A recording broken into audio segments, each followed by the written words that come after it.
Welcome back, guys. Just gonna get back into the X5 M here. Just want to show you where the air compressor is located. And if you remember from the last video, we had that sagging airbag. So we're not sagging, but mispositioned. And I just wanted to let you know, I'm gonna deflate the bag by unplugging the air line from the compressor, which I'll show you where it's located here. Come around to the passenger side. Let's take off the skid plates, and underneath here, the passenger side, there she is. So all we did was just match the right colors up for her side. From my memory, I believe the right side is the red. So we just undid that nipple there and just let it drain down. So as you can see, everybody's happy. They're both inflated, and we're just gonna show you how we just slap this together. There's just a couple 8 and 10 mil kind of nuts and bolts that go in there, and this plate just goes on. So we got the panel. We'll line up our big holes here, and as well as the back. The front one there. So make sure you just tuck it under here first.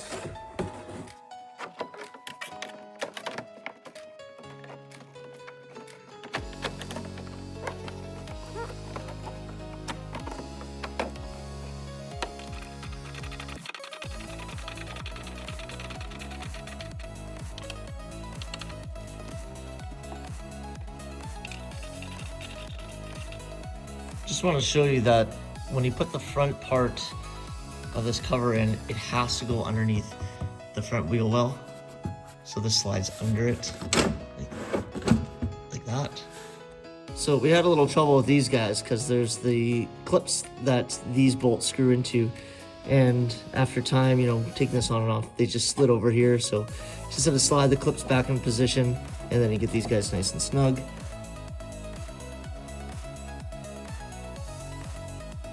You're also able to go get a couple parts that came in at the border because we're in Canada. So we had to ship some stuff to the Canadian-US border.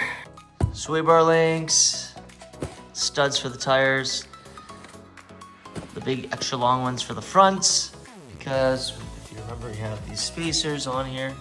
So we figured why not add a little bit of bonus to this video. We'll go ahead and put the front tires on. Now they got the studs there all unpacked.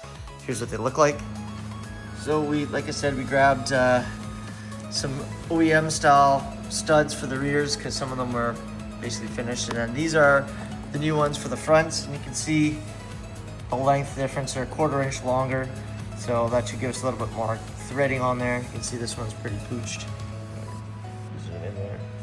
So you don't want to be putting that back in there, especially after we re-tap the holes there. So I'm gonna pop these on and see how they fit. So the first thing you have to do, you have to jack the car up, get it off these blocks, and then get the tire in position.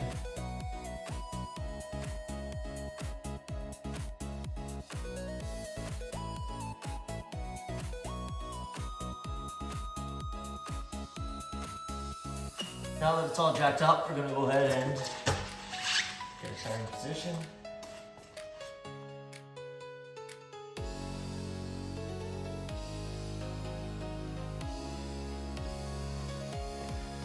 Use this as a guide.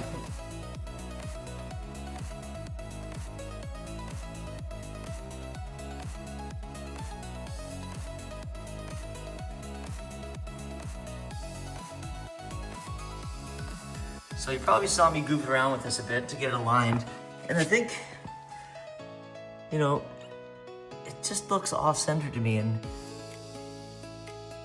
it just doesn't seem like it's equal all the way around. Feeling it doesn't, but if you feel the wheel spacers to the back all the way around, there's the equal distance from the spacer and rim all the way around here, but visually it's not centered and it looks odd. Nothing's rubbing, but you can see that there seems to be more of the hub down here versus up there. So I'll see if we get a wobble, but that was just playing around. Don't love wheel spacers for that reason. There's a inside lip here is tapered, so that's supposed to sit on this part, but because the spacers doesn't let that line up properly.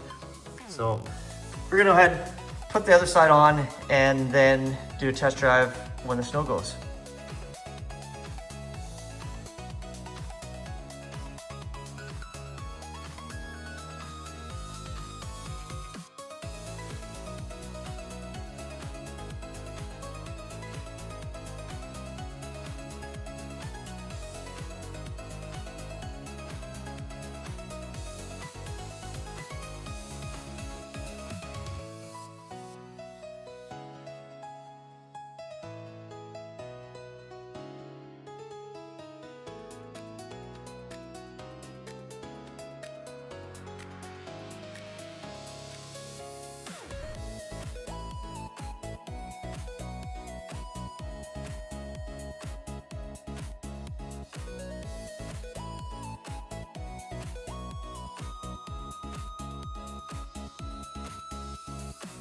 We ordered all new center caps. These ones here are just beat, so we ordered all new ones. So waiting for those to come in. We'll pop those in all around. And yeah, I guess the next step is go for a test drive and give it a rip. Thanks for tuning in with that update there. We'll give this sucker a test after the snow's gone. It's snowing like a crazy person outside. So we'll get the side-by-side out and plow her up and clean it all up and then see where things go tomorrow. All right, guys. Thanks.